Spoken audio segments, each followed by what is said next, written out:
Bonjour à toutes et à tous et bienvenue à ce workshop Les entreprises s'engagent sur le sujet des quartiers prioritaires. Durant 1 heure, vous découvrirez comment engager votre entreprise concrètement en faveur de l'insertion professionnelle des habitants des quartiers prioritaires de la ville, en découvrant les outils à votre disposition et les retours d'expérience d'entreprises engagées. Nous avons découpé ce workshop en 4 parties, 4 axes d'engagement. Le premier axe, l'axe sensibiliser, comment vous pouvez ouvrir vos portes de vos entreprises aux jeunes des quartiers prioritaires de la ville, notamment au travers de stages. L'axe 2, qui est l'axe de formation, comment est-ce que vous pouvez former et accueillir des jeunes issus des quartiers prioritaires dans le cadre d'alternance. L'axe recruter, une fois qu'on a sensibilisé et formé, comment on recrute les talents des quartiers prioritaires et comment on s'appuie sur des pratiques de recrutement innovantes et inclusives. Et puis, l'axe achat inclusif et comment l'entreprise peut concrètement s'engager sur son territoire. N'hésitez pas, bien sûr, à interagir sur le chat, à poser des questions à nos intervenants. On y répondra avec toute l'équipe. Ce workshop est bien sûr organisé en partenariat avec l'Agence nationale de la cohésion des territoires, avec laquelle nous travaillons pour simplifier et faciliter l'engagement des entreprises et qui porte depuis 2023 ce programme collectif du pacte Les entreprises s'engagent pour les quartiers. Et je suis ravie, je remercie à nouveau Monsieur Stanislas Boron, directeur général de l'Agence nationale de cohésion des territoires, d'être avec nous et qui nous fera l'honneur d'introduire ce workshop et toutes ces équipes avec lesquelles on travaille étroitement. Euh, Sans plus tarder, pour introduire ce workshop, je vous propose de laisser la parole à Sylvain Raymond, directeur général de la communauté Les entreprises s'engagent, pour nous redonner quelques mots de contexte et d'introduction. Merci Sylvain. Bonjour à tous, j'espère que vous m'entendez bien. Merci à toutes et tous de participer à ce workshop. Merci Pauline pour l'animation. Alors vous savez, et Stanislas y reviendra, merci d'être présent, à toutes les équipes de la NCT mobilisées. Le sujet des quartiers prioritaires de la ville, c'est un sujet originel et pour la communauté, les entreprises s'engagent, et pour le pacte. Ça, c'est essentiel. En 2018, les deux initiatives sont nées avec cette idée, plus spécifiquement, de travailler sur ces enjeux d'égalité des chances à l'échelle des quartiers. Et on s'y attelle depuis. L'enjeu pour nous, il a été récemment fixé par nos ministres, hein, c'est de rassembler au sein de cette dynamique qui s'est associée, les entreprises s'engagent pacte, 15 000 entreprises au sein du programme. Bien sûr, vous allez le voir avec les différents intervenants autour des enjeux de sensibilisation, de formation, de recrutement, des achats, ça a été dit par Pauline à l'instant, autour des grandes priorités que sont notamment les stages de troisième, le mentorat, l'alternance et bien sûr le recrutement. Associé à cela, France Travail, qui a un rôle central sur ce dernier enjeu et qui, je crois, interviendra tout à l'heure. Se dire qu'effectivement, en marge des engagements du pacte qui rejoint ceux des entreprises s'engagent, on mène effectivement un certain nombre d'expérimentations. Vous allez pouvoir échanger sur la base notamment du fameux patron dans ma ville qui se déploie à l'échelle des différents territoires partout en France. Bien sûr, les opérations telles que le tramway de l'emploi et plein d'autres opérations qui permettent de densifier l'ensemble de ce programme d'action en faveur des quartiers prioritaires de la ville. Je le dis, c'est assez inédit. On est dans une période où autour des quartiers, sur une ambition originelle partagée, on a une sorte d'union sacrée, tous les acteurs qui sont effectivement rassemblés, de France Travail, la NCT, les entreprises s'engagent et bien d'autres, pour avoir une réponse qui soit la plus solide possible au niveau de chaque territoire et de faire en sorte que les entreprises puissent s'y engager partout en France. Voilà, donc un grand merci à toutes et tous de participer à ce nouveau workshop et puis surtout, on vous attend sur ces différents formats, ces différents événements partout en France avec des moyens nouveaux qui ont été déployés pour pouvoir vous y accompagner. Voilà. Bon workshop à vous et au plaisir de vous retrouver sur tout cet enfant. Merci beaucoup Sylvain pour cette introduction. Je vais maintenant donner la parole à Stanislas Bourron, directeur général de l'Agence nationale de la cohésion des territoires, l'ANCT, pour nous donner un peu une vue d'ensemble justement des actions et des missions de cette agence. Stanislas, merci encore d'être présent. Merci beaucoup. Bonjour à tous. Je suis très heureux d'être avec vous pour ces quelques minutes et pour moi et pour cette heure d'échange. Sans vouloir être trop long, effectivement, je profitais de cette occasion peut-être pour vous faire un petit point d'abord pour rappeler un petit peu les missions de l'agence, puis voir comment vous pouvez vous en emparer, et puis enfin voir aussi comment nous, on peut travailler toujours mieux avec vous et ce que, un peu, on va dire, la puissance publique, puisque je suis directeur général d'un établissement public de l'État qui a en charge la mise en œuvre de la politique publique en faveur notamment des quartiers, la politique de la ville, voir comment on peut toujours mieux travailler ensemble avec les entreprises. Alors l'agence, effectivement, c'est une création relativement récente, il y a 5 ans. Elle est chargée de l'ensemble des politiques territoriales en matière de cohésion, d'aménagement du territoire. C'est notamment une agence qui a vocation à apporter ce qu'on appelle de l'ingénierie pour les collectivités, pour les territoires, collectivités locales, pour permettre de développer des projets. Après un constat qui avait été fait de grandes difficultés sur des territoires défavorisés à apporter des projets complexes de développement, y compris de développement économique, bien sûr, mais parfois de réaménagement urbain ou de développement social. Alors évidemment, on a comme public cible plutôt les territoires les plus en difficulté, en fragilité, puisqu'on intervient notamment très fortement sur la question des politiques urbaines, hein, les quartiers prioritaires de la ville, mais aussi sur les territoires ruraux, les territoires de montagne et des territoires notamment, y compris les centres-villes en difficulté, où on intervient sur avec une dimension commerciale ou de logement pour retrouver cette dynamique des centres-villes. Notre façon d'intervenir, c'est en utilisant des leviers différents, mais typiquement une forme un peu nouvelle, ce qu'on appelle des programmes, c'est-à-dire qu'on met un tour de table avec des grands acteurs, opérateurs de l'État, acteurs financiers comme la Caisse des dépôts, Action Logement, et qui viennent apporter des moyens dans chaque territoire, sur des sites qui ont été identifiés avec des élus mobilisés pour permettre de développer une politique publique de proximité avec des leviers mobilisables aisément. Et on a au moins en volumétrie de moyens financiers mobilisés, des résultats, mais aussi quand même quelques belles surprises. Évidemment, là aujourd'hui, on est plutôt là pour parler des sujets politiques de la ville. On sait aussi le rôle majeur que l'activité économique doit avoir sur ces territoires où le taux de chômage est assez souvent le double de ce qu'il est sur le reste du territoire national, et l'importance d'avoir une action concertée, coordonnée, forte et engagée des acteurs publics et privés, et évidemment du monde des entreprises, puisque c'est eux qui créent la richesse, qui créent les emplois, et on a besoin de leur engagement sur ces territoires comme sur tout le reste du territoire national. C'est une grande priorité historique, hein, de la politique de la ville, y compris les différents comités interministériels à la ville, qui sont nos instances de gouvernance dirigées par le Premier ministre. Mais au-delà de ça, c'est une vraie priorité des ministres, et notamment de la ministre Méadel aujourd'hui, qui ont fait une de ces trois grandes priorités pour les territoires qui recouvrent 6 millions d'habitants, hein, 1500 quartiers en France pour 6 millions d'habitants sur l'Hexagone et Outre-mer, sur lesquels on a un enjeu fort avec un taux de pauvreté élevé, un taux de chômage élevé, où il faut vraiment mettre tous les moyens. Alors évidemment, le engagement quartier 2030 avec toute la démarche autour notamment les entreprises s'engagent pour les quartiers vise à créer ce levier, hein, du monde de l'entreprise qui doit aussi s'emparer, jouer son rôle en faveur de ces territoires qui, je vous dis, aussi bénéficient d'abord, ce sont des consommateurs, mais ce sont aussi des acteurs économiques et puis ce sont aussi des gens qui demandent à travailler, à développer leur emploi et évidemment à créer des entreprises le cas échéant. Alors l'agence, très concrètement, peut apporter des outils à travers ces différentes actions. J'évoquerai succinctement quelques-uns d'entre eux, un peu variés.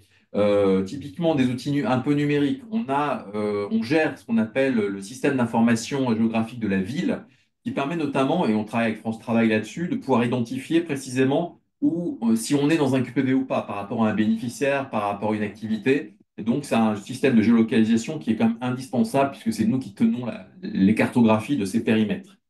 Nous avons aussi lancé depuis maintenant 2018-2019 ce qu'on appelle territoire d'industrie. Alors, les entreprises industrielles, sans doute, ça leur parlera plus que les autres, qui concernent la moitié du territoire national où on s'engage à renforcer le développement de l'industrie avec notamment des binômes, ce qu'on appelle le couple, mais là, qui n'est pas maire-préfet, mais qui est un couple élu-entreprise, chef d'entreprise, pour porter des projets de développement industriel dont on sait que c'est un enjeu majeur pour notre pays.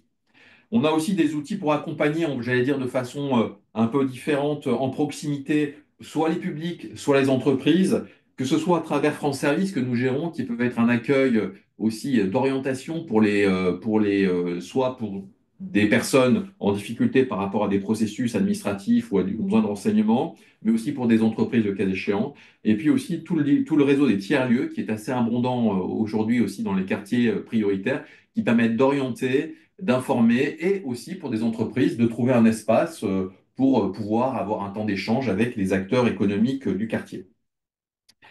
Sur le programme Les entreprises s'engagent pour les quartiers, vous savez, quand le gouvernement souhaitait renforcer, on partait de 5 000 entreprises engagées, vous souhaitez, en fait, souhaite toujours d'ailleurs, arriver à un chiffre de 15 000 entreprises engagées pour la fin de l'année 2025. Alors, il y a quelques mois, on était à 6 448, c'est le chiffre qu'on me donne précisément, donc ça a bien progressé déjà, on a bien augmenté, mais voilà, le souhait vraiment et qu'on essaie de tenir et je remercie toute l'action du GIP qui là-dessus est déterminante, c'est d'essayer d'aller toujours plus loin pour mobiliser tous les acteurs économiques sur le rôle qu'il leur revient d'avoir, un rôle aussi qui leur est positif et intéressant à titre de l'entreprise sur ces quartiers. Il s'agit de poursuivre effectivement cet engagement pour la jeunesse, mais au-delà du chiffre, c'est surtout arriver à avoir, j'allais dire, des actions concrètes. Parce que si vous voulez, 5, 6, 7, 8, 10 000, 15 000, ça c'est super, mais après, pour faire quoi? Hein, pour vous comme pour nous, on est là pour faire des actions, pour mener des actions, pour avoir des résultats. Donc, l'ambition, elle est simple, c'est qu'aujourd'hui, on puisse mieux connaître les actions qui sont réalisées déjà par tous les acteurs déjà engagés. Et donc, on fait avec le GIP, évidemment, un recensement de l'ensemble des actions menées. Et on sera très intéressé par tout ce qui remonte. Nous, on voit quatre grands axes, mais vous les connaissez. Ils seront développés d'ailleurs, je crois, dans le reste du workshop. Tout d'abord, il y a un effet, vous l'évoquiez, de sensibiliser les jeunes et en présentant les métiers. Bon, moi, mon constat, c'est qu'il y a une méconnaissance très forte quand même aujourd'hui des métiers offerts par les entreprises industrielles, parce que j'ai beaucoup fréquenté, mais sur d'autres aspects aussi, dans le tertiaire, il y a une méconnaissance de l'univers de l'entreprise, de son mode de fonctionnement. Et c'est vraiment important que les entreprises aillent au contact et que les salariés des entreprises aillent parler dans les collèges, dans les lycées, pour permettre aussi, dans un second temps, d'accueillir des stagiaires de troisième ou seconde. Vous savez, aujourd'hui, le stage de seconde est obligatoire, enfin, ou censé l'être à la fin du mois de juin, et c'est un immense enjeu, y compris pour nos jeunes, des lycéens issus des quartiers prioritaires, de trouver ces stages. Et on a vraiment besoin que les entreprises jouent ce rôle d'accompagnement. Ce sont leurs salariés de demain. Elles ont vraiment intérêt à miser sur eux dès maintenant. Deuxième axe, c'est former aussi des collaborateurs futurs, mais là dans une partie plus, on va dire, professionnelle, au-delà des stages troisième seconde, notamment des apprentis.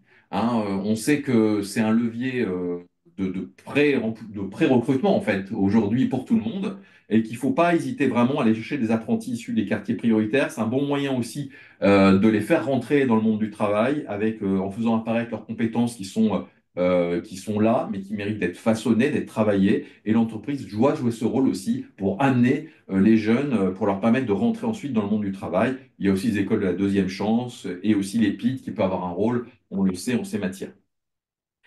Et puis, si on continue, bien évidemment, c'est recruter. Une fois qu'on a formé, qu'on a présenté ces missions, c'est effectivement recruter. Il y a un vivier de jeunes et de moins jeunes, parce que la population dans les quartiers prioritaires est plutôt plus jeune que la moyenne, mais vous avez aussi des gens qui sont en recherche d'emploi, qui sont plus âgés, y compris dans ces quartiers, et avec une capacité, effectivement, un vivier de recrutement qui aujourd'hui mérite, notamment dans une période jusqu'il y a quelques semaines, et on espère que ça ne changera pas trop, où il y avait sur certaines filières, sur certaines professions, certaines tensions, hein, notamment en termes de recrutement, il y a des viviers aujourd'hui de personnes, évidemment, qu'il faut sans doute former, accompagner, avec lesquelles il faut travailler pour les amener sur les emplois qui sont disponibles.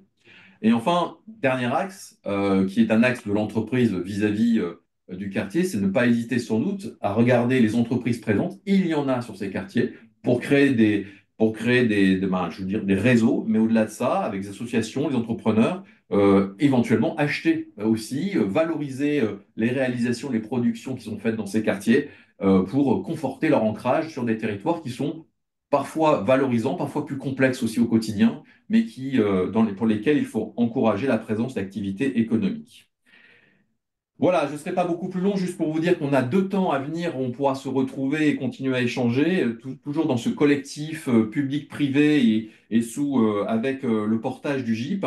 Notamment le 17 mai, enfin c'est une période sur plusieurs jours avec l'événement unique monté notamment par France Travail avec d'autres acteurs et nous nous associons évidemment. Ce sera un temps fort aussi pour montrer toutes les actions que vous avez déjà engagées et celles à mener.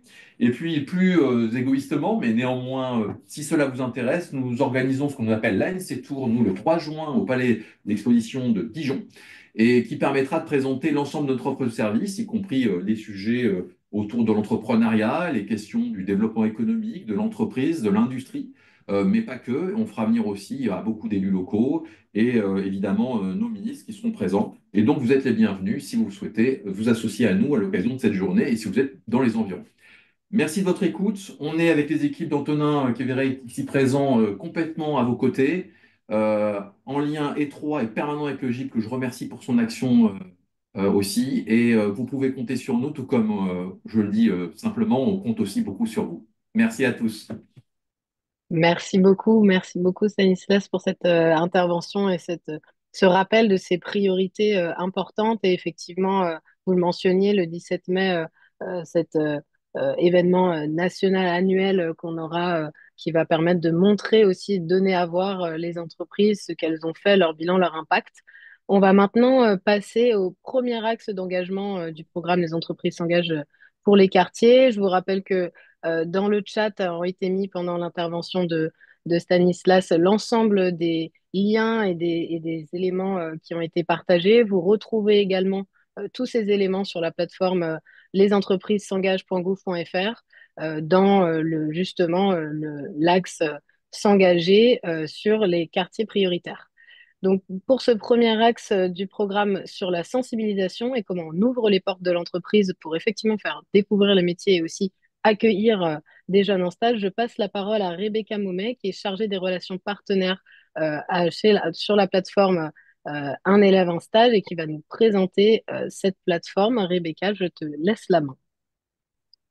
Bonjour à toutes et à tous, enchantée Rebecca Momé, donc pour le ministère de l'Éducation nationale. En effet, je suis chargée des relations avec les partenaires pour la plateforme Un élève en stage et donc je vais vous présenter un petit peu ce programme et vous présenter donc la plateforme qui est mise à disposition des entreprises pour faciliter justement votre engagement à ce sujet. Rapidement sur le contexte. Donc, un élève un stage, ça sert à quoi? En fait, un élève un stage, c'est la plateforme du ministère de l'Éducation nationale qui a pour but d'aider les élèves de quatrième, troisième et seconde, générale et technologique, à trouver des stages en entreprise. Parce que vous n'êtes pas sans savoir, et ça a été rappelé dans l'introduction qui a précédé, ces élèves ont à faire des stages d'observation et malheureusement, on le constate encore, ces stages se trouvent encore majoritairement par le réseau des proches et de la famille des jeunes. Or, dans les quartiers d'éducation prioritaire ou les jeunes les plus défavorisés, on n'a pas nécessairement le réseau nécessaire pour aller voir des métiers qui nous intéresseraient ou dans lesquels on pourrait se projeter. Donc, cette plateforme a vraiment pour but d'ouvrir les horizons de ces jeunes et d'ouvrir les portes des entreprises, euh, notamment dans les filières de la tech et de l'industrie qui sont des filières en tension où on cherche des jeunes. Donc l'objectif, c'est vraiment d'ouvrir les horizons professionnels de ces élèves, de faciliter l'accès à des stages de qualité. Cette année, ça se passe du 16 au 27 juin. C'est 2 semaines de stage, 560 000 jeunes sur tout le territoire à accueillir. La plateforme est ouverte aux élèves depuis le 13 février. On a déjà plusieurs dizaines de milliers d'offres sur la plateforme et des milliers de candidatures déjà acceptées. Et donc, sans plus tarder, je vais vous présenter un peu ce que met en place le ministère de l'Éducation nationale pour vous accompagner si vous souhaitez vous engager et accueillir des stagiaires de quatrième, de troisième ou de seconde. Donc, il y a bien évidemment donc, cette plateforme, un élève en stage, qui permet de mettre en relation les entreprises, mais également des ressources pédagogiques. Donc, en effet, des foires aux questions, que ce soit sur tous les aspects métiers. Parfois, quand on est une entreprise, je pense notamment au secteur de l'industrie, on a des questions sur la sécurité, les autorisations nécessaires pour accueillir des jeunes. Donc voilà, on a fait des foires aux questions pour vous accompagner sur ces volets-là. On a également un guide de bonne pratique qui est mise à votre disposition. On a commencé à consolider les bonnes pratiques d'accueil des élèves pour que justement il y ait le moins de barrières à l'accueil de ces élèves possible. Il y a typiquement des plannings types, des cahiers de ressources d'activités avec des blocs pédagogiques déjà prêts à l'emploi pour vous aider à composer votre planning d'accueil de ces stagiaires. Euh, Toutes ces ressources sont disponibles sur la plateforme Un élève un stage que je vais sans plus attendre vous présenter. Alors, je passe, on passe partage d'écran.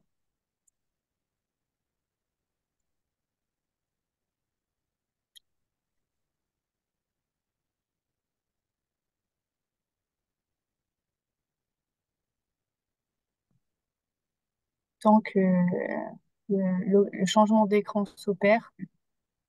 Voilà, juste vous dire que sur le site, vous avez également la possibilité de vous adresser à notre support et donc le support arrive globalement dans les boîtes mail de notre équipe. Donc si vous avez des questions, n'hésitez pas à contacter ce support et on pourra revenir vers vous pour faire des échanges plus individualisés pour vous accompagner. Mais donc, très rapidement, donc, cette plateforme Un élève un stage, voilà, elle ressemble à ça, un élève un stage.education.gouv.fr, qui a pour objectif donc de faciliter votre engagement et de faciliter l'accueil des stagiaires de troisième, quatrième seconde. Sur la page d'accueil, vous allez retrouver toutes les ressources dont je vous parlais, avec les questions fréquentes, les FAQ et les ressources vidéo. Si vous êtes élève, un portail se trouve ici dédié pour les élèves pour trouver des offres de stage. Mais si vous êtes une structure qui souhaite publier une offre de stage, il vous faudra pour la publier, vous créer un compte si vous n'en avez pas encore. Donc ça se passe dans l'onglet inscription et voilà, c'est vraiment très simple. Quelques champs, un mail de confirmation et vous avez créé votre compte. Ensuite, il vous faudra donc vous connecter avec vos identifiants. Et là, vous arriverez sur la même page d'accueil, mais vous voyez en haut à droite, les onglets ont changé. Vous avez maintenant mon compte, équipe et espace. Et quand je vais dans l'onglet espace, voilà, je vais pouvoir gérer mes candidatures. Donc, dans l'espace de Rebecca Momé ici, vous voyez, j'ai les annonces de stages que j'ai déjà pu publier par le passé. Euh, Ensuite, dans mon onglet candidature, apparaîtront les candidatures que les élèves auront pu faire sur mon offre de stage. Dans le premier onglet, c'est les reçus, puis après, elles évoluent dans accepter, refuser ou expirer. Cet onglet existe car il y a un délai de 15 jours pour traiter les candidatures des élèves, parce que vous constatez que parfois, certaines candidatures restaient sans réponse, les élèves attendaient, donc voilà, ça crée un peu de stress chez les élèves qui font leur première démarche professionnelle. Donc voilà, vous avez un délai de 15 jours pour accepter ou refuser une candidature. Toutefois, si vous souhaitez accepter une candidature qui est arrivée dans l'onglet expiré, vous pouvez totalement la repêcher et prévenir l'élève. Et enfin, vous avez aussi également la possibilité de gérer vos conventions de stage directement sur la plateforme de manière dématérialisée. Donc ici, vous voyez, aucune convention de stage n'a été déposée, mais si je change de compte pour un compte où il y a eu des candidatures, vous voyez ici, vous avez accès à une interface où vous avez la liste des candidatures que vous avez acceptées. Vous allez pouvoir donc tout d'abord remplir la convention avec vos informations à vous, puis ensuite signer ces conventions, soit individuellement, soit en masse, en cliquant, et ensuite en, en signant. Ah, pardon, je n'ai pas rempli. Oui, ça ressemble à ça. Euh, et ensuite, voilà, je peux signer en groupe les conventions. Et là, c'est très simple pour signer. Vous rentrez votre numéro de téléphone, vous recevez un code, et là, vous pouvez signer avec le trackpad. Et une fois que vous avez signé la convention et que les établissements scolaires ont signé la convention, car ils peuvent le faire sur la plateforme également, vous aurez l'option d'imprimer la convention en PDF et donc toutes vos conventions seront stockées ici sur la plateforme. Donc c'est un grand gain de temps pour vous en termes de centralisation. Euh, et dans votre espace, vous pouvez évidemment collaborer, c'est-à-dire que je peux inviter des gens à rejoindre mon équipe. ici dans l'onglet équipe, voilà, je peux inviter un membre à rejoindre mon espace et il pourra donc publier des offres, candidatures et on peut collaborer sur cet espace. Vous pouvez également segmenter vos espaces. Si vous avez typiquement plusieurs branches, plusieurs domaines d'activité, moi typiquement, vous voyez, là j'ai mon espace personnel, mais j'ai aussi l'équipe partagée du ministère. Et pour créer ces deux espaces distincts, c'est très simple. Sur la page d'accueil, tous mes espaces, créer un nouvel espace, et voilà. Je crois que j'arrive au bout du temps qui m'est imparti. Je peux encore vous dire des choses sur le processus, mais globalement, je ne vous ai pas montré le processus de publication même d'une offre. Mais pour le coup, il est vraiment très simple et rapide. On vous demande voilà, ça se passe en 3 étapes et on a automatisé le plus de choses possible.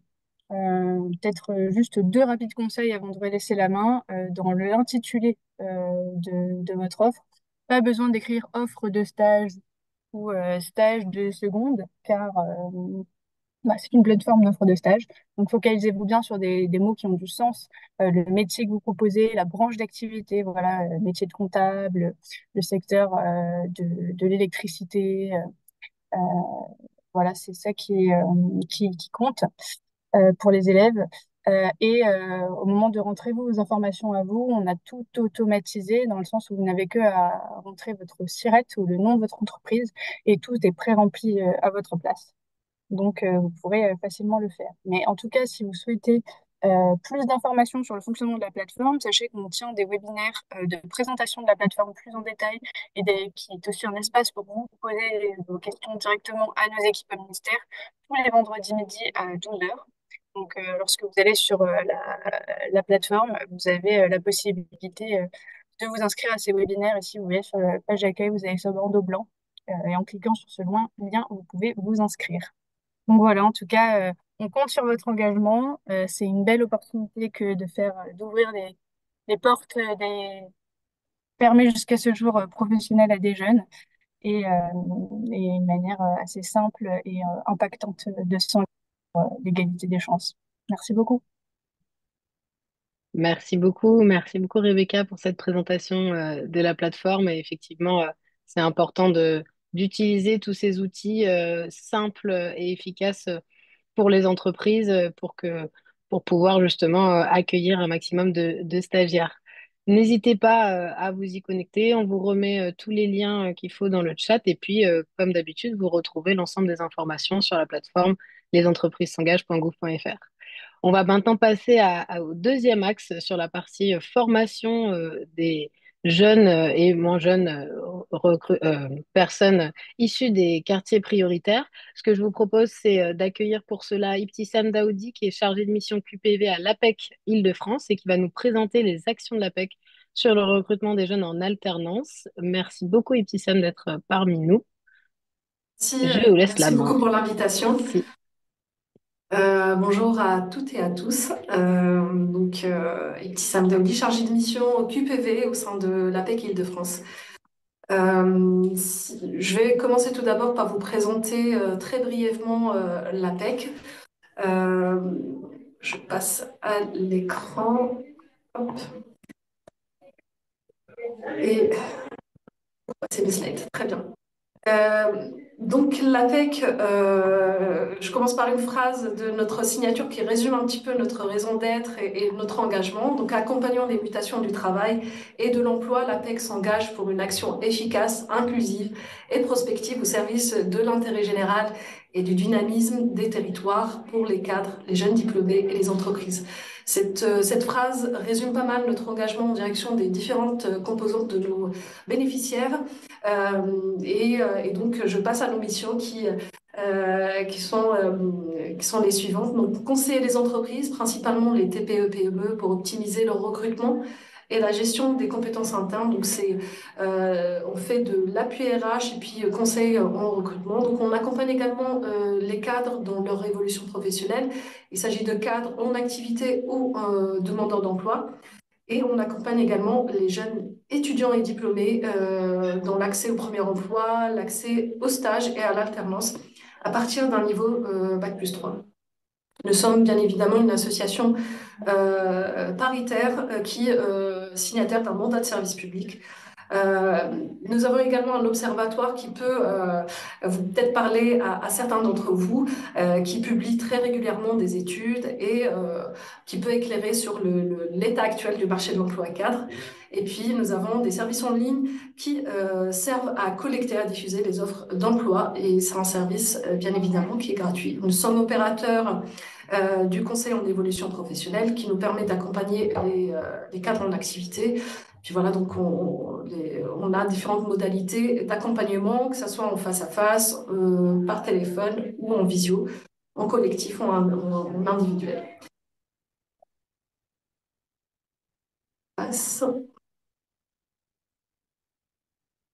Je reviens à mon écran, je suis désolée.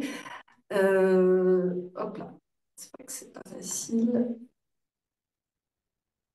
Donc, je passe au sujet qui nous intéresse aujourd'hui, qui sont les jeunes au sein des quartiers prioritaires et l'engagement de l'APEC par rapport à cette cible-là.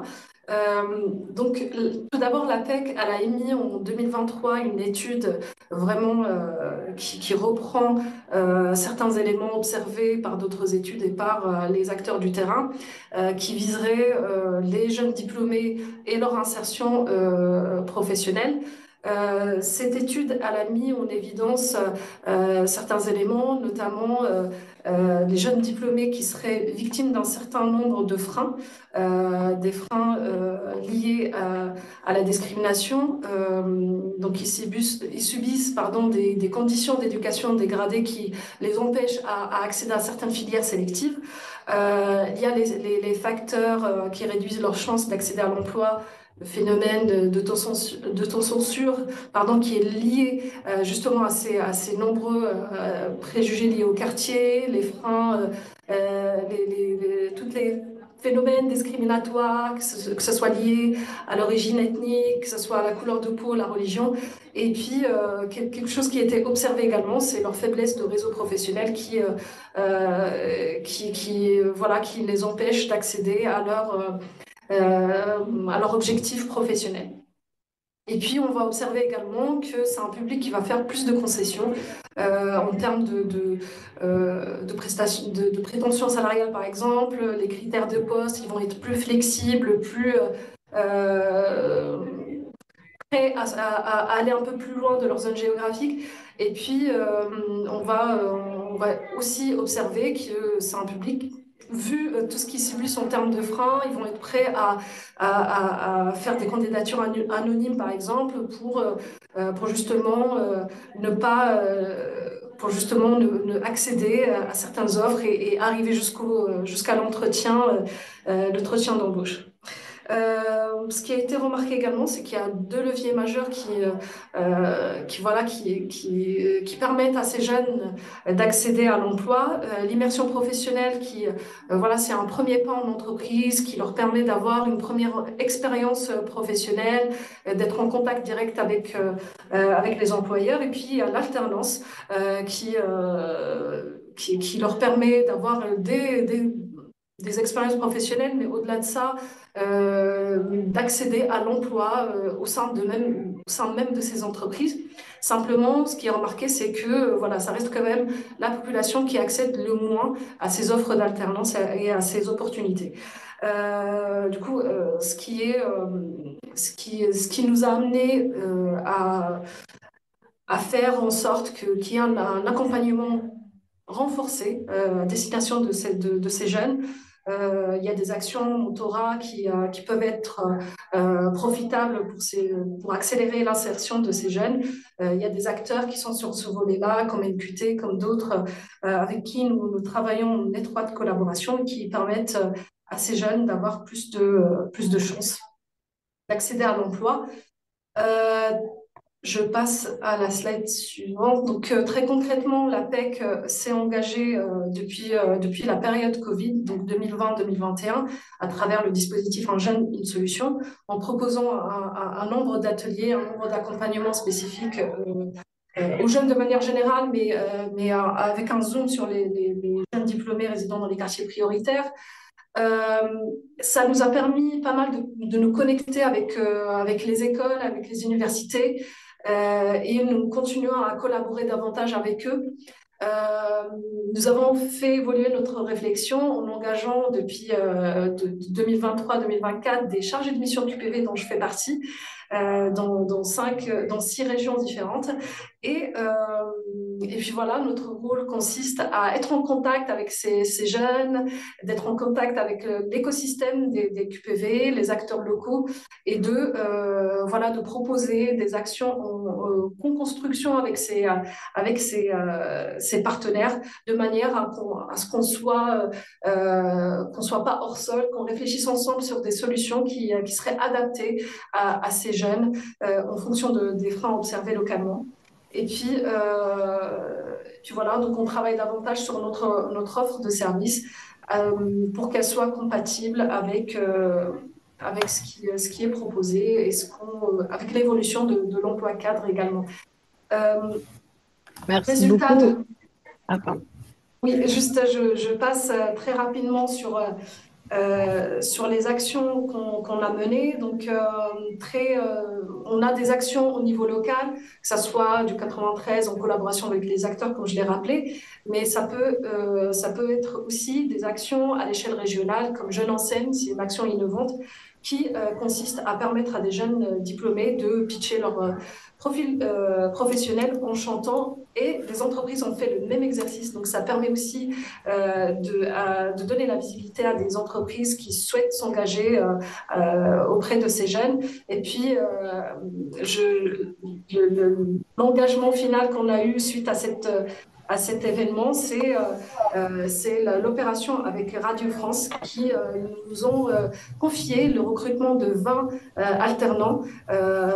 Donc, ils souhaitent s'engager davantage en direction des jeunes diplômés résidant dans les quartiers prioritaires. Donc, ils souhaitent des profils issus des QPV pour ces postes-là. Et donc, voilà, on est en plein dedans. Là, on a plus d'100 de jeunes qui ont assisté à un webinaire de présentation de ces offres. Et voilà, donc nous sommes en cours de création de ce job dating qui va, je le souhaite, être bénéfique pour la région, en tout cas pour les jeunes de notre région. Merci beaucoup, Insem, pour cette présentation. Et effectivement, l'APEC, qui est le premier acteur de l'emploi des jeunes diplômés, qui a accompagné déjà 4700 jeunes diplômés en QPV. Donc, merci d'être un acteur aussi important et majeur sur cette thématique. On va passer tout de suite à un retour d'expérience, du coup, d'une entreprise engagée sur le sujet. Quartier prioritaire, c'est l'entreprise Léon Gross et représentée par Bérangère Hinault, directrice RSE et déléguée générale de la Fondation. Merci beaucoup Bérangère d'être avec nous. Et vous allez nous faire un retour d'expérience sur les actions mises en œuvre, notamment les actions promotion-insertion. Alors tout à fait, bonjour à tous.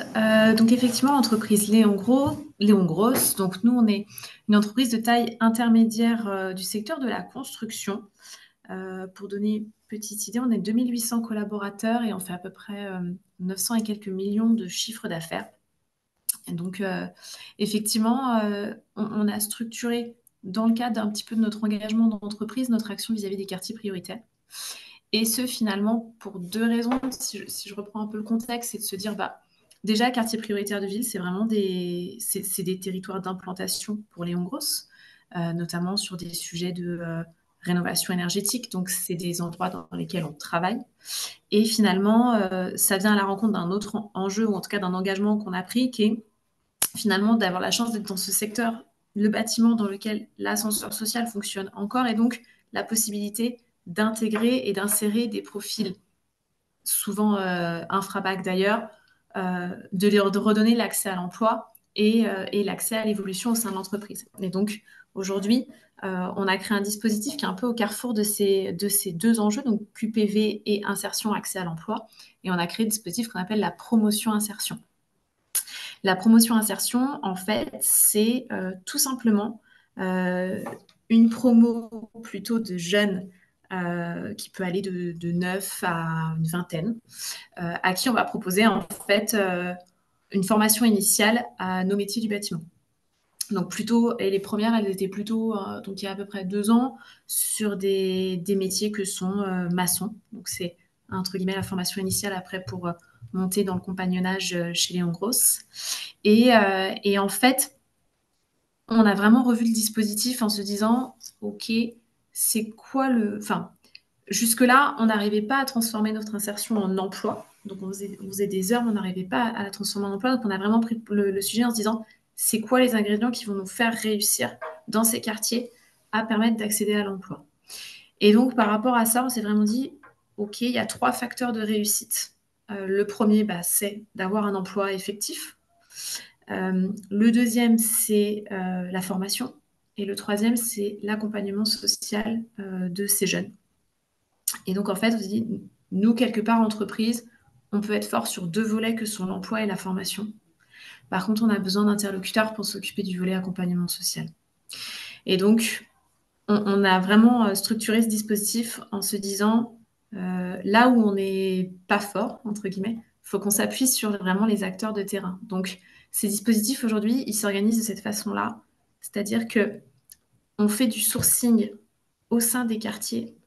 On y va en sollicitant des acteurs locaux type mission locale, ou alors, et ça on le fait de manière plus structurée maintenant, acteurs associatifs de terrain aussi. On leur dit, en fait, présentez-nous des jeunes qui sont motivés. Ensuite, on va les voir sur des sessions de sourcing, présentation de notre métier. On y va avec des chefs chantiers aussi, puisque finalement, c'est un petit peu eux qui vont être garants de l'intégration de ces jeunes derrière. Et on y va en leur disant, écoutez, voilà, quelque part, nous, on est un peu en mesure à ce moment-là de prendre une promesse qui est de leur dire, on vous propose un contrat d'alternance. Et au bout donc, de ces 12-18 mois avec nous, si ça le fait pour vous et si ça le fait pour nous, on a un emploi en CDI à la clé. Et en fait, aujourd'hui, c'est un petit peu cette forme vraiment de contrat moral qu'on passe aussi avec les jeunes qui rentrent dans ces promos. C'est-à-dire qu'on ne prend que si on est sûr d'avoir l'activité derrière et un CDI au bout. Parce que si on s'est dit, OK, c'est des jeunes à qui, à un moment, on a fait peut-être aussi... c'est un public qui peut être parfois un peu déçu pour tout un tas de raisons et à qui on a pu faire des fausses promesses. Et donc, quelque part, on leur a dit, ça commence par une alternance, ça va durer longtemps, on va vous demander d'apprendre un métier. Mais au bout, si vous êtes toujours là, on a vraiment un emploi. Et c'est ce qu'on fait. Et en fait, je rebondis sur l'intervention juste précédente. Effectivement, ça commence par une formation immersive de 2 semaines. On se donne 2 semaines au début, à l'issue du sourcing, pour se dire, OK, est-ce que vous le sentez ou pas? Parce que les métiers du bâtiment, ça peut être quand même, ça peut être un peu dur, un peu challengeant. Donc, on se donne 15 jours. Ensuite, si au bout de 15 jours, les jeunes ont toujours envie et que pour le chantier, c'est aussi, ça convient, on part sur une alternance de 12 à 18 mois. Nous, on a vraiment choisi un organisme de formation dans lequel ils gardent cet esprit de promotion, c'est-à-dire que vraiment, ils ont les cours ensemble. On a travaillé avec l'organisme de formation pour qu'ils forment très clairement à notre métier et de la façon dont on voulait que ces jeunes apprennent notre métier. On a travaillé avec lui sur l'alternance en termes de rythme. Donc, on a dit, le plus important, c'est qu'ils puissent apprendre, qu'ils puissent avoir du temps en entreprise et du temps sur chantier. Donc, on est sur une semaine de cours sur lequel ils sont ensemble. Puis, ils sont répartis sur chantier pendant 3 semaines. Évidemment, ils ont toujours le même chantier tout au long de leur alternance, en règle générale. Et je rebondis aussi, effectivement, alors, chez nous, ça c'est pas du mentorat, mais on a aussi insisté très fortement sur le rôle du tuteur. Et donc, vraiment d'avoir ce référent avec une relation un peu particulière. C'est pas forcément une relation managériale directe, c'est pas un mentor, mais c'est quelqu'un qui va accompagner de manière un peu plus attentionnée, je dirais, le jeune qui rentre dans la promo. Et effectivement, je rebondis sur l'intervention d'avant, c'est vraiment un des facteurs clés de réussite aussi. On a vu des très belles relations se faire, presque paternalistes entre les jeunes et leurs tuteurs. Mais donc, du coup, aujourd'hui, il y a vraiment ce binôme qui se met en place pour 12 à 18 mois et qui permet aussi de faire les points réguliers avec nos ressources humaines pour se dire, est-ce que ça fonctionne pas, comment on fait, etc. Et finalement, aujourd'hui, on a un dispositif dont on est plutôt très content. Entre le début et la fin de la promotion, sur la toute première, on avait plus de 50% de taux de recrutement en CDI. Sachant que soit on a eu des abandons en cours de route, ça c'est arrivé, et puis bah, c'est comme ça, enfin, ça fait partie du jeu, entre guillemets. Et puis on en a eu aussi pour lesquels bah, l'expérience a été enrichissante, mais pour autant, ils ne se projetaient pas forcément dans notre métier. Et puis il y en a eu pour lesquels voilà, ça n'a juste pas convenu. Mais donc, à l'issue de ça, on a recruté plus de 50% juste sur une promo, qui sont tous toujours là aujourd'hui. On a relancé d'autres promos et puis on est en train d'essayer notamment de les lancer sur des métiers plus qualifiés chez nous, de conduite de travaux. Et on a lancé notre première, donc là vraiment en plus très quartier prioritaire de ville, puisqu'on les a lancés sur de la rénovation sociale. Donc vraiment, on est allé chercher vraiment ces publics dans leur quartier, puis on leur a dit, mais venez, on est sur des métiers en tension, on est sur des métiers dans lesquels il y a de l'emploi, vous pouvez, et des perspectives d'évolution de carrière, et on va vous accompagner vers ça. Donc aujourd'hui, c'est des dispositifs qui fonctionnent plutôt bien parce que finalement, juste sur nos recrutements compagnons CDI l'année dernière, on en avait 1 sur 3 qui était issu de ces promotions. Un peu plus d'ailleurs, 35%. Donc voilà, donc ça c'est vraiment des dispositifs aujourd'hui qui fonctionnent. Je pense nous on a fait le choix en tout cas de faire un dispositif assez personnalisé, assez dédié aussi aux jeunes des quartiers.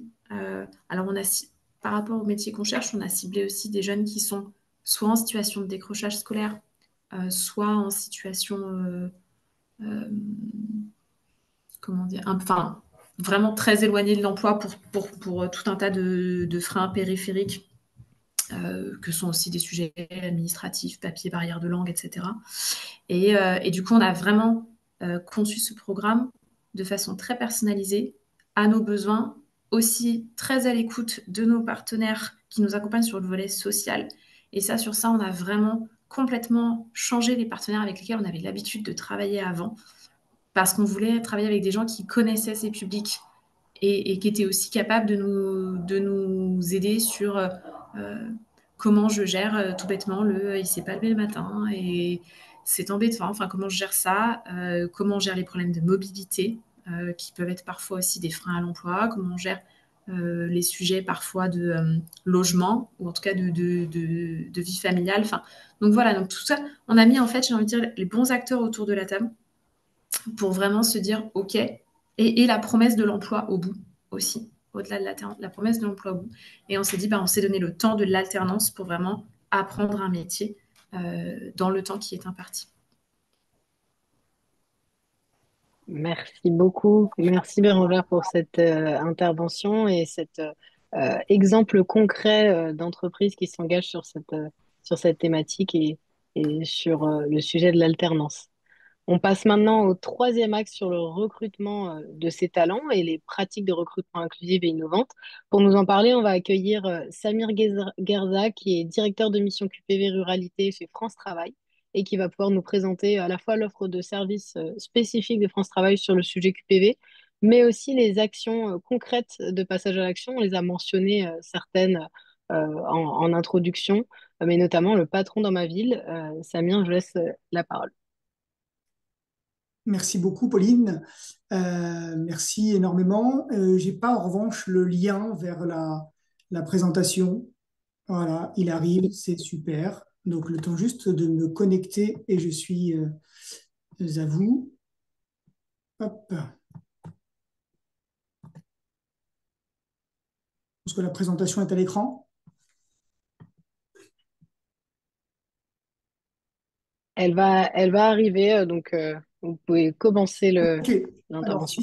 si ça arrive, peut-être quelques mots d'introduction. Déjà, dire toute ma joie d'être avec vous sur un sujet qui m'est cher particulièrement, le fait de recruter différemment, notamment dans les quartiers populaires, et qui est cher à France Travail de manière générale.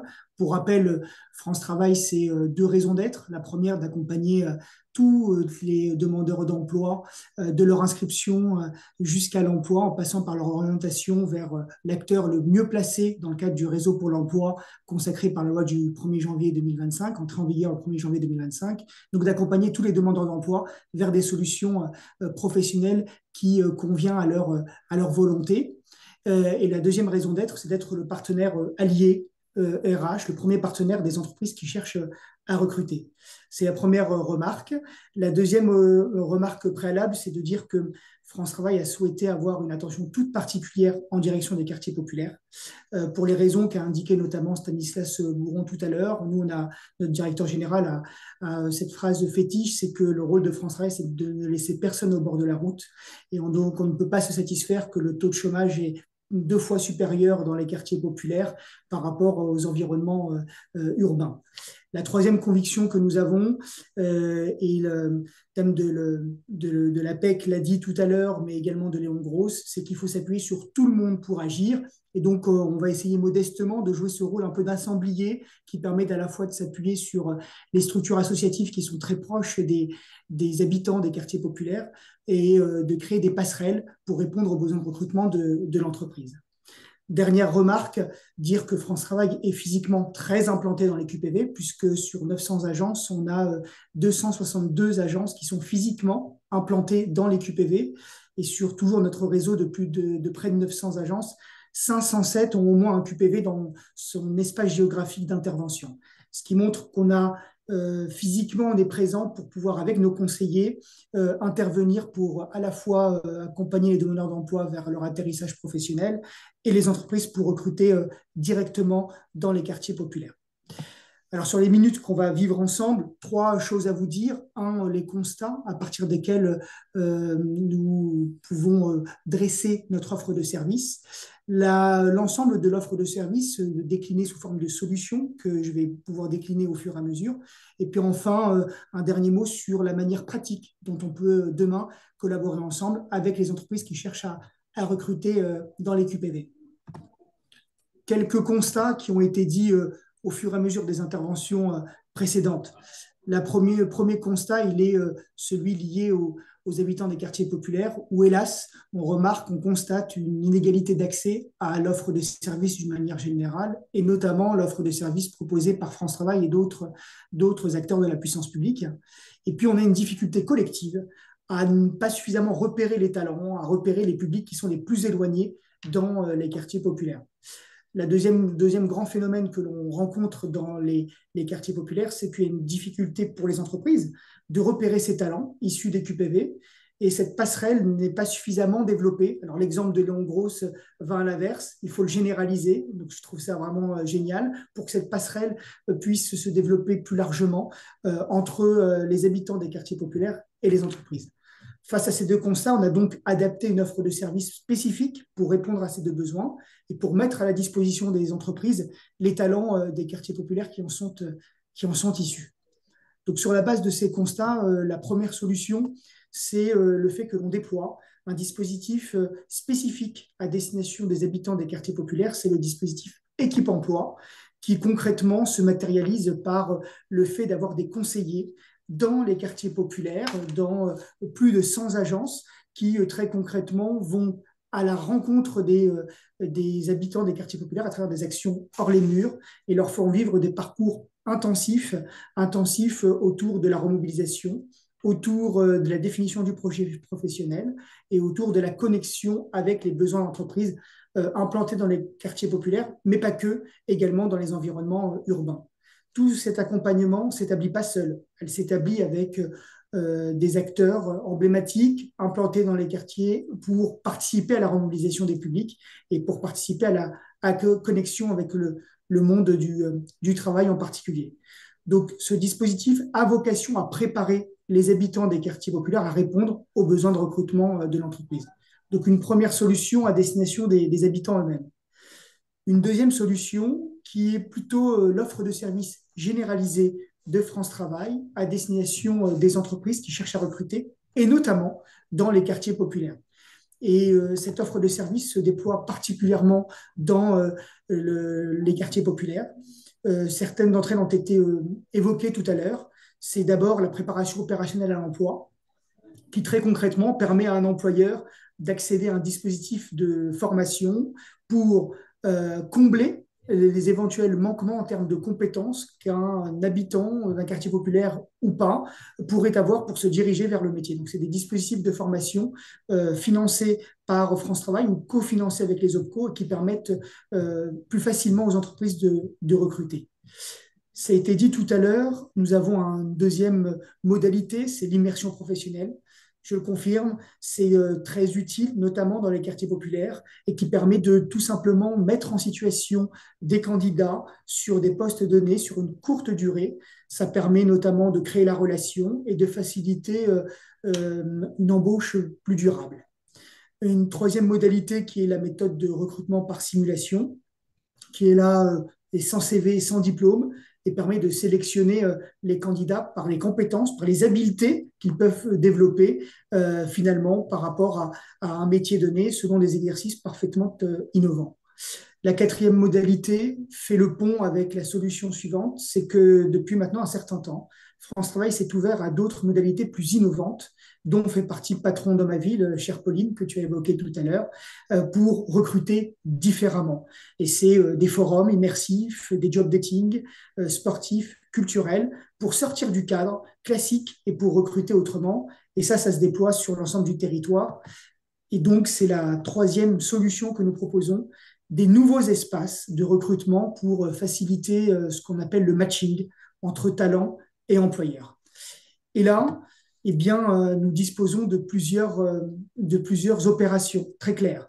La première, le stade vers l'emploi, qui, comme son nom l'indique, est un job dating sportif sans CV où employeurs et demandeurs d'emploi se retrouvent sans savoir, un peu d'une manière anonyme, sans savoir qui est qui, pour faire du sport ensemble, pour briser la glace et permettre ainsi de créer une relation nouvelle sur l'après-midi au cours d'entretiens où là, les identités sont révélées et on voit qu'il y a des résultats évidemment très intéressants en termes de matching et en termes de retour à l'emploi. L'art d'accéder à l'emploi, qui a été lancé en Hauts-de-France, qui a vocation à se déployer partout en France, qui sont des ateliers culturels, là aussi, pour révéler les talents. Et on voit que ça permet non seulement de décloisonner, mais également de révéler un certain nombre de compétences. Et puis des actions plus sous forme de forum immersif, la place de l'emploi en particulier, qui a vocation à se mettre en œuvre dans la vie locale, au cœur des quartiers, en bas des tours, comme on dit, et qui permettent aux entreprises d'y être présentes, de présenter leur métier. Tout à l'heure, Stanislas Bouron le disait, il y a un vrai sujet de présentation des métiers pour ne pas les caricaturer et ainsi faire matcher le besoin des entreprises et les talents et les envies des habitants des quartiers populaires. Et puis enfin, évidemment, Patron dans ma ville, avec 101 opérations qui se mettent en œuvre sous la direction des entreprises s'engagent, en lien avec notre réseau France Travail, partout, et qui est une mise en réseau professionnelle qui brise la glace entre des dirigeants engagés et des jeunes candidats dans les quartiers populaires. Je participe à une opération le 30 avril prochain à Paris, et donc ça se déploie partout. Voilà d'autres manières de recruter différemment et on y croit à fond à France Travail. Voilà quelques exemples et images de ces différents événements qui sont organisés. Je termine par la dernière offre de service, la plus récente, puisqu'elle date de octobre-novembre 2024. C'est une offre de service dédiée aux entreprises qu'on appelle France Travail Pro, c'est une nouvelle marque appartenant à France Travail et qui se décline de deux façons très concrètes. La première, c'est qu'on a mis à disposition un portail employeur destiné 100% employeurs, sur lesquels les employeurs peuvent à la fois gérer, créer leurs offres en ligne, accéder à un vivier de candidats déjà présents sur la plateforme, et puis être accompagné plus précisément par un conseiller dédié pour à la fois connecter, mais également mobiliser les aides dont j'ai parlé tout à l'heure, mobilisables par France Travail pour recruter différemment. Et puis ça se matérialise par de l'humain, par une task force de France Travail sur toutes les agences de France Travail pour apporter une réponse sur mesure, rapide pour les employeurs, à la fois de la détection des besoins jusqu'à leur satisfaction et par la mobilisation également des solutions que j'ai évoquées tout à l'heure. Voilà tout un panel d'offres à destination de l'entreprise. Je termine juste en disant qu'on partage ça avec les entreprises s'engagent, qu'il n'est pas incompatible de recruter, donc de répondre à un enjeu économique, tout en étant responsable sur le plan sociétal. C'est le point commun que l'on a avec les entreprises s'engagent. Je vous remercie. Merci beaucoup, Samir. Merci pour cette présentation à la fois claire et très exhaustive. Ça permet vraiment de redonner effectivement ces liens forts qui existent entre France Travail et les entreprises s'engagent. Et bien sûr, de montrer aux entreprises d'autres manières de recruter et d'accueillir ces habitants des quartiers prioritaires de la ville. On va passer maintenant à un retour d'expérience justement d'une entreprise qui fait partie du club Les entreprises s'engagent de Seine-Maritime que je salue et qui a participé à un patron dans ma ville. Et j'ai le plaisir d'accueillir Marie-Bernadette Feulin, qui est responsable RH et administratif chez Durand Fils. Merci d'être parmi nous. Vous avez participé justement au format patron dans ma ville. Vous avez pris des personnes en immersion. Est-ce que vous pouvez nous en dire plus et peut-être d'abord présenter l'entreprise? Bonjour à toutes et à tous. Donc Marie-Bernadette Feulin, je suis responsable administrative, financière et RH du groupe Durand Fils, situé en Seine-Maritime dans l'agglomération rouennaise. Le groupe Durand Fils emploie 140 salariés, une cinquantaine d'intérimaires, sans compter les sous-traitants. Alors, il est spécialisé en charpente de bois, couverture, maçonnerie, étanchéité, isolation, bardage, fabrique d'escaliers en bois et on a développé une activité d'échafaudage. Alors, il dispose de 3 ateliers dotés de 200 d'usinage, donc pour la charpente et les escaliers en bois et des machines pour l'atelier zinguerie. Donc, les valeurs de l'entreprise principales du groupe sont la diversité, l'engagement, la confiance, l'innovation, la passion. Alors, depuis plusieurs années, le groupe Durand a à cœur de s'intégrer et de progresser dans les démarches toujours plus respectueuses de l'environnement. Donc, on a mis en place des bennes de tri pour que donc on fait des tris bois, gravats, ferraille, plastique, carton et tout venant. Ça, c'était le premier engagement. Et le deuxième engagement, c'était de former les jeunes et les moins jeunes. Donc, le groupe accueille aujourd'hui environ 20 contrats alternance. On forme les compagnons du devoir qui font le Tour de France. Et on accueille des stagiaires allant de la 3e à Bac+4.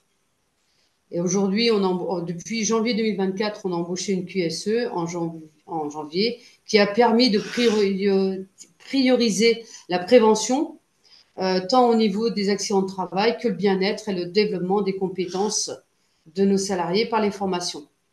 Alors, Monsieur Durand Charles, qui est le directeur général, est très proche de l'ensemble des salariés du groupe. C'est quelqu'un de modeste et toujours prêt à tendre la main, à l'approche facile. Donc, quand je lui ai proposé le projet sur l'entreprise s'engage, il a tout de suite réagi immédiatement d'une façon favorable.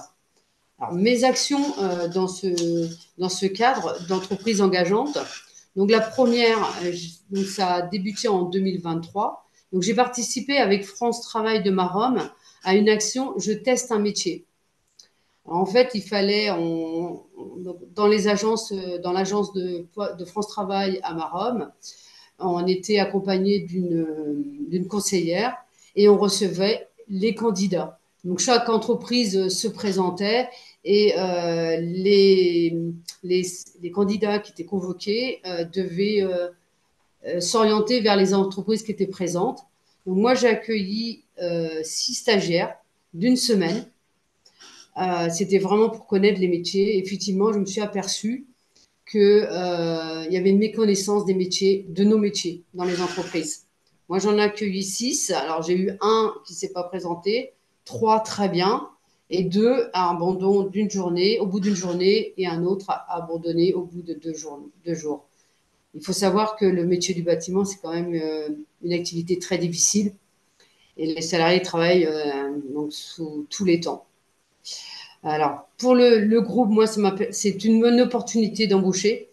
Les échanges que l'on a avec France Travail.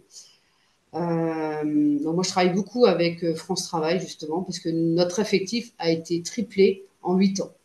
Donc, nous étions 50 et aujourd'hui, on est à plus de 140. Donc, on a été vraiment confronté au problème d'embauche. Et la deuxième action, c'est le 10 décembre. Donc, j'ai rencontré avec les jeunes demandeurs d'emploi et les dirigeants d'entreprise, justement, sur patron dans ma ville. Alors, comment ça s'est passé? Donc, nous étions une dizaine d'entreprises et on avait 20 jeunes qui étaient convoqués. Donc, les entreprises devaient présenter l'entreprise et nous, personnellement, on devait présenter notre parcours à la fois professionnel, à la fois notre formation et notre parcours professionnel. Donc, dans un premier temps, c'était nous. Ensuite, on avait les jeunes qui se présentaient.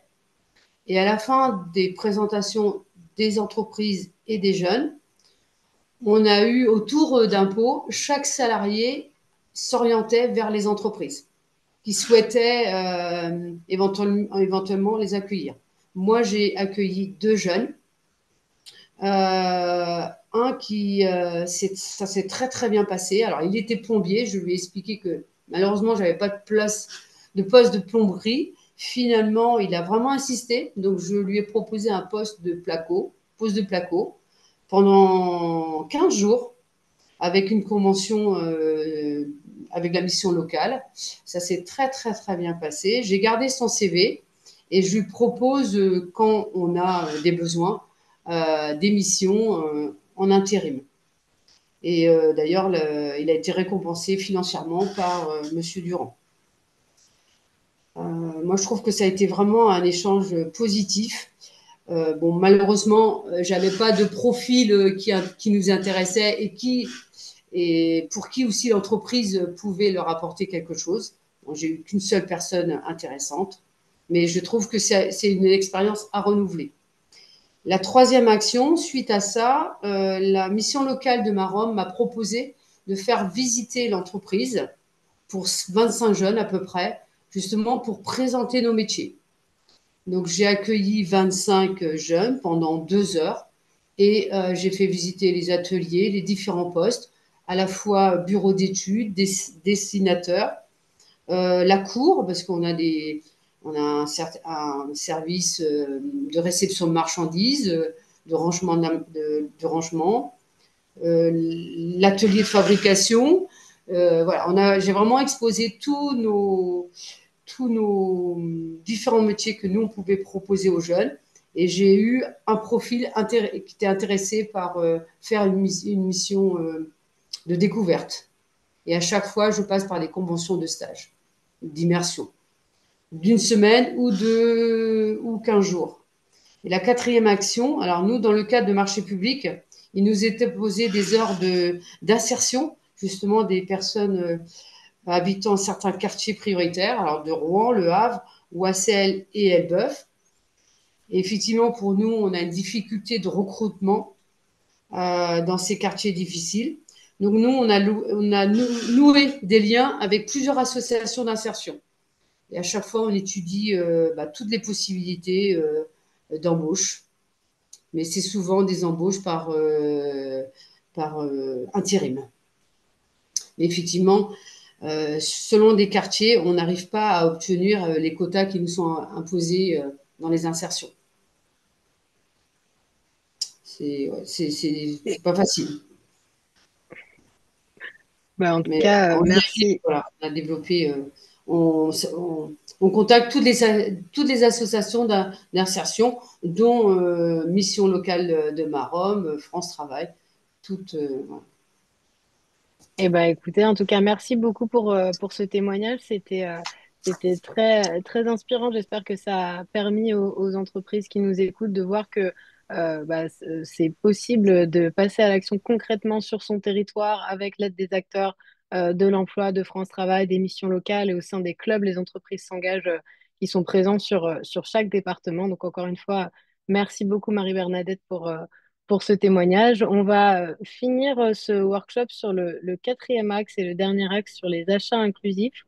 On a proposé tout d'abord on vous propose de faire un petit tour d'horizon de la plateforme de l'inclusion assez rapide pour vous permettre de comprendre cet outil. Et pour cela, on va accueillir Sofiane Zekri, qui est responsable développement au sein de la plateforme de l'inclusion. Et puis, on aura le témoignage de l'entreprise Vicat, qui est une entreprise engagée et qui travaille beaucoup sur ce sujet d'achat inclusif. Mais en attendant, je vous propose de laisser la parole à Sofiane. Bonjour à toutes et à tous.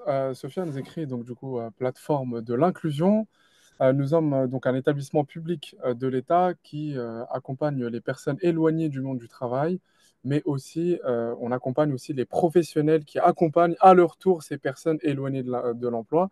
Donc nous outillons les professionnels qui accompagnent les personnes éloignées de l'emploi, mais aussi les personnes éloignées de l'emploi directement à travers 10 services numériques et publics directs, dont parmi eux le marché de l'inclusion, qui est une plateforme de mise en relation pour faire plus d'achats inclusifs. D'un côté, développer l'activité économique et commerciale de 7000 structures de l'insertion et du handicap, et j'y reviendrai tout à l'heure sur la définition, et puis faire en sorte à ce que les achats soient de plus en plus inclusifs en France. Si on peut passer à la slide suivante, s'il vous plaît. Bien sûr. Donc ça, je l'ai présenté grosso modo. Juste un petit chiffre, 2,6 millions, c'est le nombre de personnes éloignées du monde du travail et qui pourraient bénéficier potentiellement d'un parcours d'insertion. Alors, mais avant ça, qu'est-ce qu'un achat inclusif? Alors, c'est très simple. Un achat inclusif, si on peut passer aussi à la slide suivante, un achat inclusif, c'est un achat qui est destiné à deux secteurs, donc l'insertion et le handicap. L'insertion et handicap égale inclusion. L'inclusion est une des sous-catégories de l'ESS, donc l'économie sociale et solidaire. Dans l'ESS, vous avez 200 000 entreprises en France, et nous, on va se concentrer sur 7 000, 6 500, 7 000 entreprises de l'insertion et du handicap, dont, pour info, 790 sont situées en QPV. Et le schéma est très simple.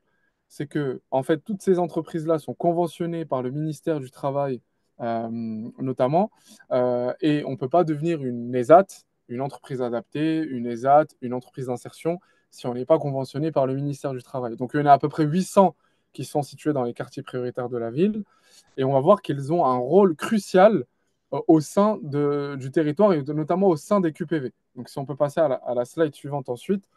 Elles ont un rôle crucial parce que en fait, ces entreprises inclusives, donc dans l'insertion et dans l'handicap, emploient des personnes éloignées du monde du travail, à plus de 50%.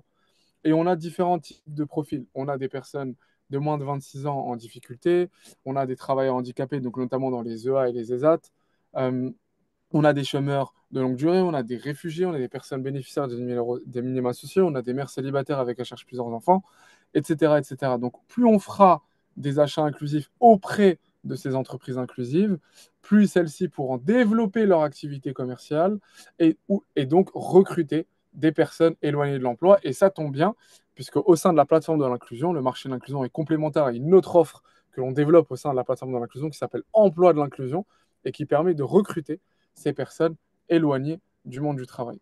Donc les achats inclusifs, c'est un levier fort auprès des personnes éloignées de l'emploi et en particulier ceux qui habitent en QPV et dans les QPV en général. Très simple, elles ont un rôle non seulement de professionnaliser les personnes éloignées de l'emploi et en particulier donc ceux ici qui vivent dans les quartiers prioritaires de la ville, mais bien au-delà de ça, elles accompagnent un retour vers l'emploi, tout simplement parce qu'elles vont les former à développer de vraies compétences professionnelles dans leur parcours qui dure en moyenne 2 ans, mais il y a une autre réalité, c'est ces personnes-là n'arrivent pas à trouver un emploi comme vous et moi dans le monde classique, dans le monde du travail classique. Et au-delà de ça, elle résout tous les problèmes, toutes les problématiques sociales, donc trouver un logement, passer un permis de conduire, trouver leur voie professionnelle, faire un CV, etc. Donc l'objectif, c'est que ces entreprises inclusives, non seulement elles forment professionnellement, mais aussi elles les préparent à leur retour au marché du travail classique. Et objectivement, c'est un potentiel de 2,6 millions de personnes qui sont concernées en France via ces parcours. Si on peut passer à la slide suivante, s'il vous plaît. Merci. Et du coup, par rapport à ça, faire un achat inclusif, c'est faire un achat qui est tout aussi qualitatif que auprès d'un prestataire classique. Pourquoi? Parce que de nombreuses entreprises inclusives ont des labels et des certifications dont je vous ai mis la liste, notamment les plus connus, Calliope, Calibat, les normes ISO, etc. Donc, faire un achat inclusif, c'est en fait faire comme si vous achetiez un achat simple et un achat en fait de façon classique, parce que les entreprises inclusives sont de réels experts dans leur domaine d'activité. Et vous allez voir qu'il y en a plusieurs des domaines d'activité. Alors, les enjeux des achats inclusifs, il y en a plusieurs. Aujourd'hui, faire un achat inclusif en passant par notre plateforme, donc qui est un service public de l'État qui s'appelle le marché de l'inclusion, c'est avoir il y a plusieurs enjeux. Le premier, on l'a dit, c'est lutter contre l'exclusion sociale et professionnelle, notamment de personnes qui travaillent dans des structures de l'insertion et du handicap et qui, en plus, habitent dans les QPV. Donc, les entreprises inclusives sont situées en QPV et le recrutement de ces personnes se fait sur ces territoires-là. Donc, l'impact, il est double. En plus de ça, vous participez à un achat local, donc vous décarbonez, donc il y a un impact environnemental qui est clair. Vous soutenez des personnes en situation de handicap, vous réduisez pour les entreprises votre contribution AGFIP et FIPH, vous développez bref une vraie démarche RSE qui participe, ou RSO si vous êtes un acteur public, qui participe à redynamiser le territoire et donc le QPV en question. Notre plateforme, le marché de l'inclusion, c'est très simple. Autant que service public, nous référençons toutes les entreprises inclusives de France. Insertion et handicap, 6500 entreprises. Parmi toutes ces entreprises-là, nous, ce qu'on fait, c'est que notre rôle, c'est de mettre en relation. Donc, on va chercher plein de leads, des appels d'offres, des devis, des sourcings, des petites demandes de traiteurs, des petites demandes de fabrication de goodies, des gros appels d'offres à plusieurs millions d'euros, et nous les mettons en relation, on met en relation les acheteurs avec les structures de l'insertion et du handicap via un parcours de mise en relation qui est très simple, dont je n'aurai pas le temps de détailler aujourd'hui. Et du coup, on a, au-delà de ça, de pouvoir avoir un outil de mise en relation, la possibilité du coup d'utiliser notre moteur de recherche, mais aussi de calculer votre impact social. Vous pouvez traduire le montant de votre achat en emploi que cela pourrait générer pour les personnes, pour les structures de l'insertion et du handicap. Je m'explique, 200 000 euros peuvent générer X nombre d'ETP par mois pour la structure inclusive. Donc vous allez voir directement votre impact social qui est plus ou moins garanti. La promesse, c'est que nous, dès que vous avez une démarche d'achat inclusif, c'est que autant que marché de l'inclusion, donc un des services opérés de la plateforme de l'inclusion, nous vous mettons en relation avec le meilleur des prestataires et des fournisseurs inclusifs dans les QPV pour vos achats. Donc vous pouvez nous solliciter. Nous, on a toute une équipe commerciale, toute une équipe d'accompagnement qui, dès que vous vous connectez sur le site du marché de l'inclusion, il suffit de taper ça sur Google et que vous déposez un projet, prend en charge le projet, va vous accompagner, va qualifier votre besoin et va vous suivre tout au long de votre parcours pour arriver à cet achat. Merci beaucoup. Merci beaucoup, Sofiane, pour cette présentation. Effectivement, on vous remet le lien de la plateforme de l'inclusion dans le chat pour que vous puissiez y aller. Je vous propose de mettre du concret, un retour d'expérience concret d'entreprise engagée, l'entreprise Vicat. Et merci encore à Dimitri Pivot, qui est directeur des achats France à l'entreprise Vicat, d'être parmi nous et de partager avec nous ce retour d'expérience sur les achats inclusifs. Bonjour à toutes et à tous. Merci Pauline de nous donner la parole. Alors, Vicat, c'est une entreprise familiale. C'est un groupe qui a été créé en 1853 par Joseph Vicat, le fils de Louis Vicat, qui est l'inventeur du ciment artificiel en 1817. Donc, c'est une entreprise française avec près de 4 milliards d'euros de chiffre d'affaires répartis sur 12 pays et avec près de 10 000 collaborateurs dans le monde, dont 3 500 en France. Voilà. Alors Vika, c'est une entreprise qui est profondément engagée pour la jeunesse, avec plus de 2 millions d'euros d'investissement. Donc c'est à retenir, profondément engagée pour la jeunesse. Plus de 1% de nos collaborateurs France sont des mentors. Plus de 6% d'alternants, dont 10% issus des QPV et des ZRR. Donc ça, c'est aussi important de le souligner. Plus de 150 stages de troisième et plus de 50 stages de seconde. Donc on voit bien là, à travers ces chiffres, que Vika mise beaucoup sur cette jeunesse issue des QPV, issue des ZRR et plus globalement sur la jeunesse tout court. Alors, en termes d'achat inclusif, on a des initiatives significatives. D'abord, on a un véritable Investissement, 400 000 euros d'achats inclusifs, hein, c'est très significatif, hein, auprès de 48 fournisseurs. Alors, des ESAT, des entreprises adaptées sur différents secteurs d'activité, hein. Alors, en effet, il y a les espaces verts, mais il y a également le nettoyage des vêtements de travail, et puis il y a des produits plus industriels, comme la fabrication de palettes. Alors, les acheteurs chez Vika, ce sont des acheteurs qui sont formés aux achats inclusifs. C'est aussi important de le souligner, hein, parce que l'achat inclusif, c'est aussi une façon d'acheter, hein, et pour ça, ça mérite une formation auprès de l'Agence des économies solidaires. Vika est aussi investi auprès du collectif des entreprises pour une économie plus inclusive. Et puis Vika participe a participé en octobre 2024 au troisième forum des achats inclusifs. Et j'aimerais conclure en disant, Vika, vous l'avez compris, c'est une entreprise industrielle, hein.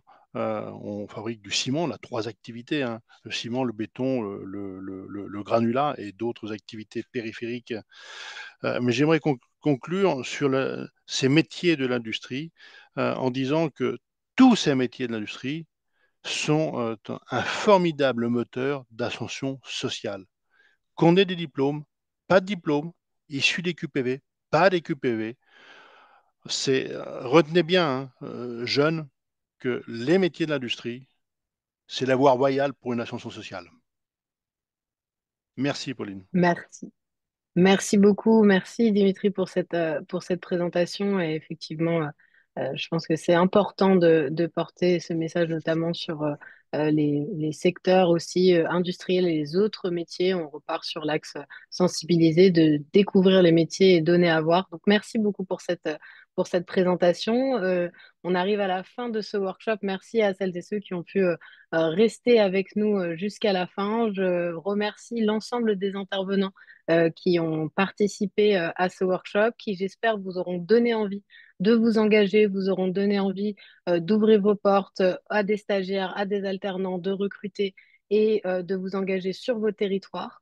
Encore une fois, merci à toutes et à tous. Et puis, merci à toute l'équipe derrière le chat pour leurs réponses. N'hésitez pas à vous connecter au club de vos territoires. Et je vous dis à bientôt. Bonne journée et à très vite.